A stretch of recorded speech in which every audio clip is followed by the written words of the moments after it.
Okay, good morning, everybody. Day 2 of the Fur Rendezvous World Championship.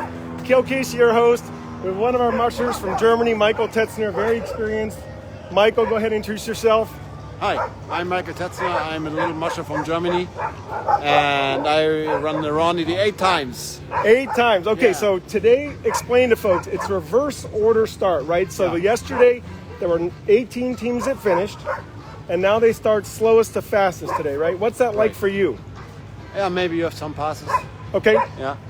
And the trail is very narrow in some places, so it's hard to pass sometimes. I had yesterday a really super big tangle.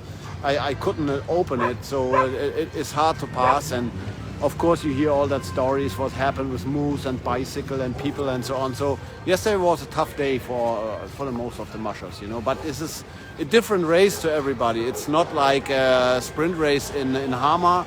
It's like this is different, you know. So what Michael's referring to, there's a world championship in Hamar, Norway right now. Yeah. And the trails are different than downtown Anchorage, Alaska. We have 25 miles, 40 kilometers about, of just people and civilians and potentially moose. The moose were on the trails yesterday. Tunnels, bridges, everything. Free loose running dogs, free running dogs, everything. You know, there's a big difference. So it means more like who has luck, who have nothing to pass, who has clean run, no stops, that teams will be in front. Nothing to do with who have the best team. It's more like who have not so many adventures, right? Okay, and I think a lot of people ask that, like, you know, what do they experience out there, and how do your dogs handle that? Do you train them to be work with distractions at home? No, we are here, and then we run like Astro Championship and stuff, you know. So we try to learn the run in the tunnels and all that stuff here before, you know, that the dogs can do it. Otherwise, if you come here the first time, you will be shocked. You know? Right. So for folks at home, this is one of the most exciting races in the world. Michael flew in 2 months ago to train for it. We always love having you here. We always wish you luck. You're always right there, ready to win. Always ready. Always just got to put it together, right? Put the right stuff together. Put it together. So good luck today, and we'll you. see you at the start, okay? Have fun. Thank you. Okay, let's go over and talk to Carl Erhart, folks. Carl Erhart's a legendary musher from the Erhart family, 6th generation here, and he's talking to Lena Streeper right now to get some advice. So I'll let you see that. There's Carl, and he's also a wildland firefighter, which is my career as well. So here, I'll give you a little look at the behind the scenes here as they talk about their... So what mushers do is they have a little plan for where all the dogs are going to be in the team, and that way anybody helping or what have you can help with advice or know where the dogs are going to go. So Carl Erhart, a rookie, Rondy musher out of Tanana, Alaska, a wildland firefighter, and carrying on the family tradition of being an Erhart musher. All right, let's get to Carl. How we doing, brother? Carl, good morning. Go ahead and introduce yourself to everybody. Hey, my name is Carl Erhart. I'm originally from Tanana, Alaska. I live in Fairbanks with my wife and all our kids and dogs. My wife is the ADMA board member. I'm the trail groomer for ADMA. Which is the club Alaska Dog Mushers Association of Fairbanks, yep. And I always come down and support all the other races that ASDRA has, and I'd never done Rondy before, and I just wanted an Erhart on the street, and it took all of my family, all of the support of the Mayos, the Proberts, the Denny's, the Streepers, you know, powerful mushing family names to get me here. And this is a great learning experience and the most fun race of my life, and I can see why it's so addicting. So yesterday was the 68th time this race is run. 68 times. There's only been 8 times it's been canceled, mainly due to snow and things like that. 68 times. You're the 6th generation, right? Yep. How does that feel? Feels great. My dad raced this many years ago before I was even born. And I told Kale and I told some others, like, I really just needed to be on the street with my dogs to feel what my dad felt, you know, and I did yesterday, and it was great. And like I said, this is addictive. This was the most fun race. Anchorage is amazing. The volunteers are amazing. ASDRA is amazing. I couldn't believe the number of people and fans out there and how much they love dog mushing here. It was just real great to see, and we're going to have a real good, clean run today.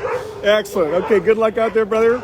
You got a lot of wildland firefighters who've been cheering you on. I've been seeing all the comments. That's your career, right? What do you got to say to all your family out there? Hey, man, thanks for the support. Love you guys. And then all my firefighting bros. Supposed to be back to work on Monday. I don't know if I'm going to make it. Love you guys. Right on. Proud of you, man. Yeah, thanks for that. Really proud of Carl. For those who know Carl, you love Carl. He does live streaming off the clubhouse in Fairbanks for the races up there. His wife Jen's a great musher. So just for everybody in the Erhart family and everybody in the Wildland Fire family, there it is. The Erhart family is back on, 4th, 6th generation. How great is that to see that carry on? We've got our support snow machiners. This is going to be Andrea Bonsled right here, Gary Markley's partner. And again, they have a different system for organizing their dogs, folks. So that's how they're going to work their dogs in the order. And here we go. Let's see if we can say hi to Andrea real quick. Good morning. How are you? Great run yesterday. How'd it feel? It felt pretty good. It was really intense, really exciting. It's really weird looking at my own face. But I'm gonna look up here. There was a lot, there's a lot of obstacles. The dogs handled them great. I'm probably out there looking around more than the dogs are. But, had a good run. I had a couple old dogs get tired. I had to stop a little bit and load one. But I'm going to drop a few dogs and hopefully have a nice, smooth, steady, clean run today. Great. Not breaking any speed limits today. We're just going to get around and get there for tomorrow. Excellent. Do you want to introduce your family? Hey, this is my partner, Gary. We've seen Gary out here. How many times have you run this race? I don't know. 4, maybe? 4, I don't know. Okay, who do we have here again? The future. Future of mushing. Right here, the future. Our son, Eli. Right on. His name's Alaska. His name's Alaska. So this is a great example of a whole family working together. I'll turn the camera around so everybody can see the whole family. This is what it's like. They self-fund their racing. They take care of their own trails. They totally have their neighbors and friends helping out. And here they are on 4th Ave celebrating the greatest race of all time. So good luck today. We'll see you out there, and I'll see you on Cordova Hill. I'm going to be there today. Yep. Thank you. And how you doing? Oh, right on. Cool. How you doing? Good to see you, brother. Hey, let me grab Brent. All right, let's do it back. Yep. I got to say hi to you because I'm always happy to see you, and I love how at the beginning of the race you get out there and you clap for your dogs. You get them fired up. It's a Beck tradition, right? For sure, yeah. Tell us about yesterday. It was good. Yeah, couple little problems. Got a little pile up on the gas line. And okay. Had maybe about a minute and a half shut down there, but. And so to translate that for folks, that might mean a little tangle. We tangle with another team, yeah. Yep, and a shutdown would mean the clock's ticking, but you're not moving. Yeah, exactly. Not necessarily the dogs are hurt or injured and you needed help. No, it just takes time. Yeah, it takes time to untangle, and then the other team is tangled. It's plugged the trail too, so you can't get by. And, yeah. Is your heart racing then? Oh, for sure. It feels like a million years in your mind, but it's probably, a minute or just a few minutes. Yeah. Right on. And how many dogs did you bring out this trip? I used 15 yesterday, but today I'm going to use 14. Okay, so 14. I just don't like that single line there. I just never did like that single dog, so nothing wrong with the dog, but so I just wanted to shorten it because we're used to tandems. Yep. So that's why. And you have another family member here. Have you been giving advice? Yeah, he's a rookie. He's the oldest rookie. So tell us about your family member. That's my Uncle Grant. Yep. Yeah, he's been mushing all his life. So yeah, and but first time in the first acreage. time, yeah, must have been nervous because he hooked his lines up backwards yesterday, and it's lucky he caught it. And do you still get a pit in your stomach at the start? Oh, for sure. Every time I drive down this avenue. And what do you want to say to all your support back home? Oh, just, in Canada. Just wish them all well, and thanks for watching. And we're having a lot of fun here. And all my other musher friends, if you haven't come here, you got to do it. Do it now. Don't wait till it's too late. And you got to try this race out. Good advice. You got the public all around checking on you. Here's what it looks like, folks. I'll turn it around so you can see. When you're setting up as a musher, you have all your things in your sled, and then there's a little gate on 4th, but all the public can come by, they can ask questions, and all that stuff. So good luck out there today. Thank you so much. And we'll look forward to that clap. All right, so there you go. International World Cup champion, Mr. Brent Beck. That's his truck that he drives out from Canada. And this year his uncle is along, which is great as a rookie, and the oldest rookie in the race. So there's the Becks. Hey, there's KP. I'm going to grab him real quick. Carouche Parteau, my good friend and a Rondy veteran. How are you? Good, buddy. Good. And I'm going to have KP join me at Cordova Hill a little bit later on, right? Yeah, we're gonna Day 2 is a reverse start. Help the crowd understand some of the head games of a reverse start. The fastest teams go last, right? Yeah, fastest teams are going last, as you know, and the slowest teams, of course, in front. So the fastest teams, they're going to have quite a bit of passes. So it's super exciting coming up that hill. At the end, the finish line, usually the teams are all bundled up together. You see groups of 2, 3, 4, 5. Big passes right in the avenue. It's super exciting, actually. Dogs, they have to have the toughness and the mentality of passing, with the crowd cheering. People that get excited. You see, 30, 40 dogs passing each other and challenging each other. So it is fun. It'll be fun to have it live on Cordova Hill, buddy. Right on. And KP will be down there. Carouche Parteau, a legendary musher, originally from France, long record, right here today to help us out. Thank you. Thank you, brother. Appreciate it. KP is really one of the legends of sprint mushing in France. He moved to Alaska with his partner D. He runs a kennel out of Eagle River, and they have competed in all sorts of world championships, and they are doing just great. All right, let's go ahead and get a little sorted here. We're going to go with, let's do Grant Beck. Okay, we're going to work down a few more interviews. The race starts at 12:15 today, folks, to give time for the parade to come through. All right, Grant, you ready? Got a second? I don't want to interrupt. All right, cool. I want to be respectful. All right, I'm here with Brent Beck's uncle Grant. I got that right? And you're a rookie, but you've been mushing your whole life. Go ahead and introduce yourself. Yeah, I'm Grant from Yellowknife, Northwest Territories, Canada. How many years you been mushing? I've been mushing since about 50 years, yeah. 50 years? Yeah. And how long have you dreamed of coming to downtown Anchorage for the Fur Rondy? 50 years. All right, it really is that kind of race. This race has been run for 68 years, folks. It predates Iditarod by a long time. This was the race of legends. We had Q Byfeld breeding dogs in the 50s that George Atla won with in 1958. We had Doc Lombard and all the different competitors bringing it together out of the village and in the town and making it this incredible event. When you were a kid, you were listening on the radio, right? That's right. Yeah.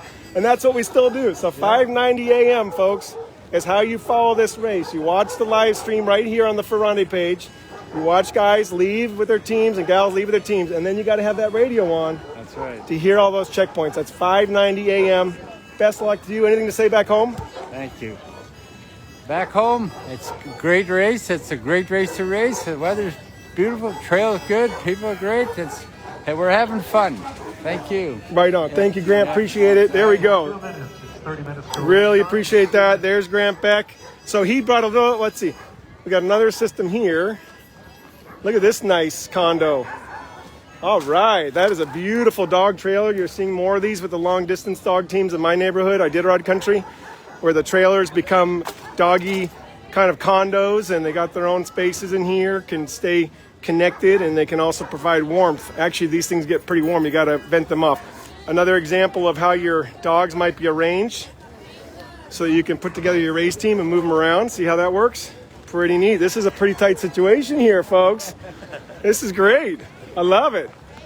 Everybody helping out here has got everything dialed. So looking good. That's what you want to see, a tight setup. All right, let's go ahead and talk to Alex here when she's ready. Alex, you got a second? All right, let's go ahead and spin it around like we like to do. Give me the skinny version. Yeah, how was yesterday? It was wild, man, but it's Rondy, right? It was really good. Yeah, we had a good time. Had a little trouble on the on 4th Street there, but we made it. Right, okay, so Yeah. if you go to the live feed from yesterday, you'll see that when Alex went right out of the chute and crossed the first road crossing, it was like a really soft lip or something, and your dog team went off to the right or some tangle. Yeah, we had a bit of a tangle. Leaders were a little bit weird there for a second, and it was crazy. Like, so cool because, we go into panic mode. It's our race. It's what we work for all year. And I turned around. I said, I need help. And a lady was there, like, immediately. Like, she just apparated out of the air. And then there was people all on the team, and I guess my handler was there, and I even spoke to her, and I have no conscious memory of that. You just go to tunnel vision, right? Like, we got to fix this, we got to get moving.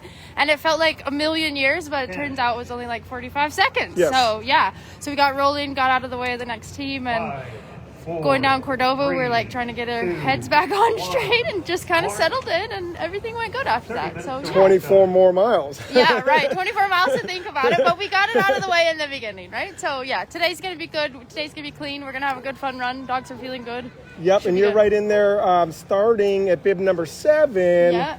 And so that means 20 minutes in. So you'll be starting at 12:35. I believe that's because true, we're starting yes. at 12:15 today. So Yeah. we'll be cheering you on, of course. Awesome. Do you turn up the speed today? Do you watch the speed today? Do you just... You know, I think you just run the team in front of you, right? Sometimes it's hard to know what you're going to be doing until you get out there. So Okay. it also depends how the trail's looking today. Yep. Some of that Yep. you have to find out once you get out there. So, Okay. Yeah. 10 degrees colder today than yesterday. Yeah, that'll be good. Yeah. I had a Colder lot all of the way up dogs and down the out. state. I left Yeah. Willow this morning, 10 degrees colder. It seems like it was cooler yesterday too on the trails, like on the track. Okay, yep. Not so much on up here, but once we got down there, like up the mountain and all of that over in the swamp, it seemed a little cooler over there. So I'm hoping today will be a little more cooler there. Okay, and Sam's tuned in back home? Yeah, hi Sam, love you, miss ya. Martina and Pat and all the Bonneret people, Steven, my mom and dad in North Carolina, my sister in Pennsylvania, my kennel owner Frank Teasley in Wyoming. So yeah, lots of people watching. Love you guys. Thanks for cheering us on. You have a lot of fans out there. It's fun to see the comments come through. Go Alex! Awesome. Yeah, we love it. Thanks everybody for watching, all the volunteers and the race organization, man. You guys have really got something crazy going on here, and it's really awesome that you pull it off. Thank you, Alex. Yeah. We'll All see right. you out Have there. a good day, Kale. Right on. That's Alex, a fan favorite. She was here a couple years ago. Last year we did not have the race because the Department of Health would not allow for it. So it's a really big reunion here. A lot of coordination. We have a lot of sponsors to thank, including Linden and Alaska Dental, Coca-Cola of Alaska. We really thank them so much. We're going to go ahead and check in with bib number 11, Frank Haberman here. He's busy right now getting his team kind of sorted out and checking on them. There's Frank set up. He has a low-lying trailer with dog boxes. Of course, the public right there again, able to kind of check on him, ask him questions, watch how they do their putting the paw cream on to take care of the dog's paws. So what's that? It's going to be a bit icy. Yeah, okay, so Frank's saying it's going to be icy, so he's putting on the special paw protector. That helps the dogs out. Whoop, there's the dog who wants to show us what he's got there. So this is another way of protecting the dogs, giving them the best run. That little layer helps to prevent their paws, which are very sensitive to getting little bitty ice shards and cuts in them. And sprint sled dogs like this rarely wear booties because they're running at such fast speeds. So these type of products really help. And there you go. You see that coming together right there. Very cool to see. All right, and we'll go ahead and turn it down. We're now on 4th and F Street, for those of you who know Anchorage. We're moving to the west here, down 4th. And here's Don Cuz. Here are the teams that will go last. These were the fastest teams yesterday. So we'll go ahead and have a few interviews. Looks like Don's talking. There's Don right there. Good morning. Good morning. I'll grab Don when he's got a second. Is that right now? All right, because I was standing there at 4th and Cordova when you came around the turn yesterday, and you looked fantastic. Let me turn the camera around, and you can go ahead and tell us your story about yesterday, Don. Yeah, I had obviously the best run I've ever had on the first day, finishing 5th. I've never finished that good on the first day before, so I'm pretty happy with that. Like everybody else, I had a few little issues you had to overcome, but you deal with that. That's dog musher. When you leave the starting line, you just never know what's coming at you, and you just got to deal with it with dog teams and people and everything else. So I'm happy enough with how things are going. I think they did an amazing job on the trail with the conditions and stuff like that. So excited to be here for my 20th running of the Anchorage for Rendezvous. Right on. I was talking about your dogs yesterday. They look houndy. Yeah, I got a little bit of hound in there, but not overly houndy. Okay. You know? Yep. There's some pointer in there, but there's like a 16th pointer, so okay. Some of them look because I like to have a little bit more coat on them. Where I live, it can be cold at times too, you know. Okay, good. And I appreciate Don mentioning the amount. We were talking yesterday. Originally, probably 1940s and 50s, all the dogs here were just Alaskan Huskies from villages. Yep. And then the pointers came in over the decades. Yeah. And so pretty much these days, most sprint sled dogs have some sort of pointer in them. Or if you see a shorter coat, you can assume that that's a mixed dog, right? Yeah. They for a while there, people went real heavy into pointers, like pretty heavy, but they backed off and they want the other traits of the Husky more than to offset the traits of the pointer that, you know, are maybe not as good for being a sled dog. Right, so the pointer's going to run a little bit colder, meaning they can't keep their heat as well. They're going to be a little more vulnerable when there's really big cold snaps because they're going to lose weight, and you have to really take care of them more, right? Whereas the Alaskan Huskies are just much more rugged. Yeah, the pointers aren't a cold weather dog, so they require more maintenance. Right. Yeah. And thanks for explaining that, Don. You're always the guy to do that. We appreciate it. I can't wait to see you out there.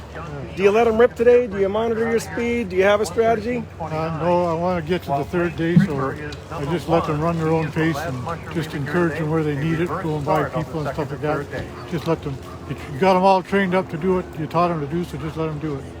I love that philosophy. Thank you, Don. Always a pleasure to have a gentleman much like yourself. Good luck out there, and then we'll see you on Cordova coming back up. All right. That's where I'll be today. All right. Thank you. And here's what Don's kind of setup and handler look like, all nice and dialed. He's got a beautiful looking truck. The locals love seeing him out here because he's always got his Don Cousins Racing Sled Dogs, Cooker Creek, Alaska on there, or Alberta, so people always know where he's from. And they know that people are coming from all over the place. His sprint sled is a European Open style Dandler. So that's his setup right here. And again, the most important part of this sled is this line carabiner right there. That carabiner has to be able to hold right here. So everything comes down to this connection to the sled. These dogs have a ton of power. If this were to break, that dog team's going. So that's why the mushers are required to carry brakes, these big snow hooks. They're allowed to use speed gauge. That's completely legal. They're allowed to listen to the radio. You can see Don's got some extra lines on here in case the dog chews off a line or what have you and he needs to repair something. And a lot of mushers will have just really strategically placed. This is his quick release to the truck before the snow machine becomes his anchor. He's going to make sure he's anchored. This is just all the important parts of a sled. This is one of the brakes. It's actually called the brake, and then this is called the drag mat. The drag mat can go ahead and slow down the whole team a little bit into a pace. The brake, if you need to bring them to a halt, you have to really hit on it. That's why it's important to have a base on the trails. These hooks, or these need to go into something, and then these need to hook down because these hooks are huge. So that's a little bit of behind the scenes on Don Sled. Thanks for letting me go through that. And we'll cruise on around and keep it going. Thank you. Good morning. All right, we got Greg Taylor, Eric LaForce here, sharing some stories. Bibs 3 and 4. There we go. Gentlemen, you ready for today? Here's 1 and 2. I tried to plug in the more I can. Right, to get some, well, you got one, help you 1 second? So Eric's, this is your second time running, right? Yeah. And how many times for Greg? I lost count. Lost count. So we're doing. It's my third day running here. 3 years ago, I only won. Right. Okay. This year, my second. So Eric LaForce getting some intel from Greg. Of course, this is what the best part of this community is: talking stories of yesterday, sharing tangles and moose stories. Right? You had a moose yesterday, right, Eric? Yeah, a big moose. You want to tell the people? You want to do it in French? Oh, hier, après 3 000, j'ai atteint un mousse qui était stationné direct dans le trail. Il voulait pas bouger. Puis j'ai crié après, j'ai tout fait jusqu'à temps qu'il se déplace. Je sais pas combien de temps que ça a pris, mais une expérience en Alaska. So to translate that from talking to Eric yesterday, he had a moose right in the trail that wouldn't get out of the way right away. Yeah, it doesn't want to go. So like I say, I cried my name, so now he know my name. Well, congratulations. I yell my name. And today you're going to be passing a lot of people, right? No, I don't think so. Maybe 2. Okay, 2? Yeah, I hope so too. Not much. Okay, great. Thank you so much. Hey, great. Right on. Let me, I got to fix this here. Folks, just switching my camera around a little bit, looking at all your comments. We're going to be going live here for the main deal. At 12:15 is the official start of the race today, so I'll go live at 12:10. That gives us a little more time for the pre-race interviews. That's Eric LaForce's enormous trailer coming out of Canada. Look at that. They got a whole cage up there to bring straw. They've got their route of where they like to travel. All the different big races. The Open North American in Fairbanks, the Paz in Manitoba, and the stage in Wyoming. And there, that's actually really neat. I really like this graphic, folks. It shows how mushers are connected together across continents, across the world with these events, and how it brings people together. Oh my gosh. Here we got some guys. We got the distance mushers here. Okay, for the camera. Yeah, really good to see you. Introduce yourselves for the camera here. Mats Peterson, Sweden. Looking at the Rondy now. Really great to be here. How many Iditarods? 6. And this year's number? 7. And? Robert. Here for Matt. Yep. For Matt. Yeah. Right on. Looking forward to this event. Yeah. Okay, so today... Are we going to meet in Cordova Hill? Yeah, Cordova Hill. So we'll go over there to Cordova Hill, guys. On this street today and on 4th every year, we have experienced mushers, supporters, and all sorts of people walking around. So it's one of the cool things of getting here. Exactly. That's awesome. As you walk around, you're like, oh, that's one of the Reddingtons. It's so that's one of the Erharts. So much tradition to see all these guys here. So we're really happy to be here. So Excellent. I'm going to do a few more interviews, and then we'll see you at the start. See you. Yes. Okay? Awesome. Right on. Here we go. Matt makes a big effort to get here from Sweden. Here's our man, Buddy, laying out his long rope today.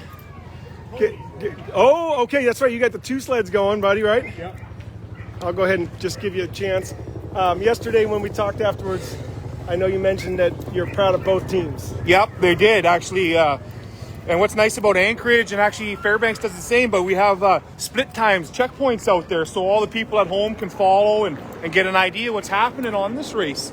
And what we can do afterwards, mushers, we can strategically go and look and see how our teams are doing in different portions of the race.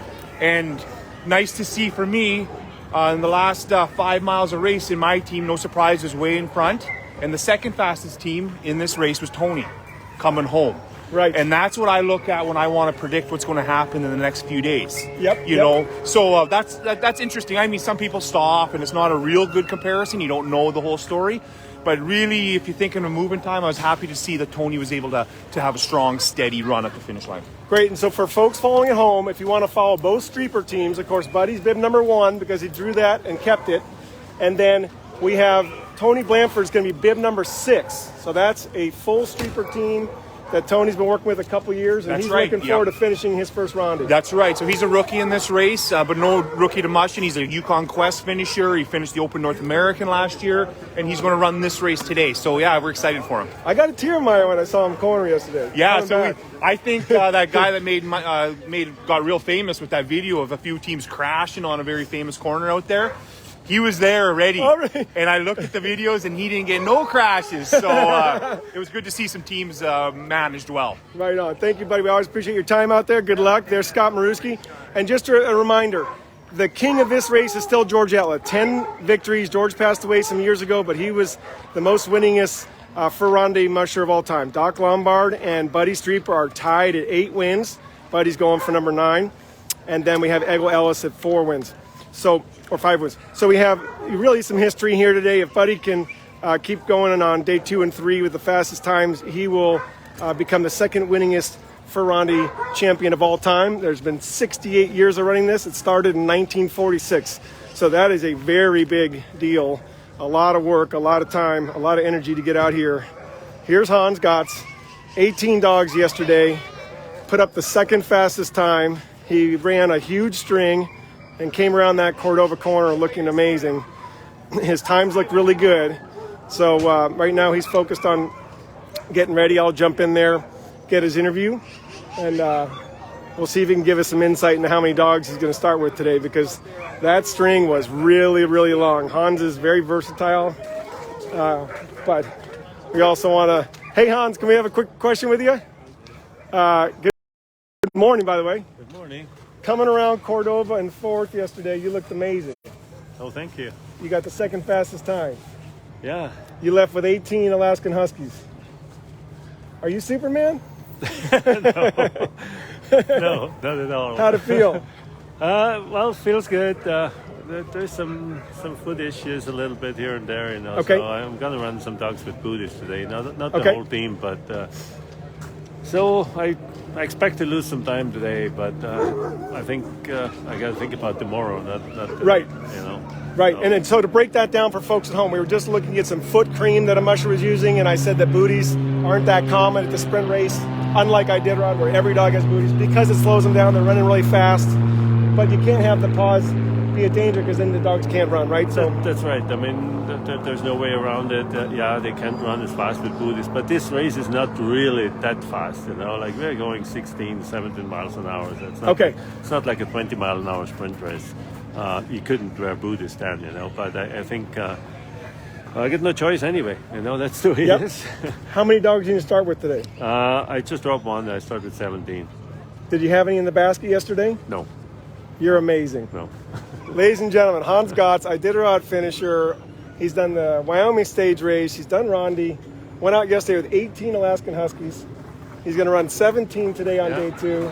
Susie back home must be thrilled. You want to say something to Susie? Yeah, she is. She is. I know she's watching. Okay, good. Yeah. And Susie, I'll be on Cordova today right with Carouche Barteau and hopefully Artie Reynolds, and we'll be watching the teams come up. So we're looking forward to it, Hans. Okay. I was so proud of you yesterday, I could hardly stand it. You bet. Hans had to come here alone. For those of you just joining us, he's a legend in mushing. He's a legendary sled maker, and he had to come alone because his wife broke her leg, Susie, and he made the trip from Whitehorse by himself. He ended up getting a couple handlers to volunteer here. He stuck with it. He put 18 dogs out yesterday, came in number 2.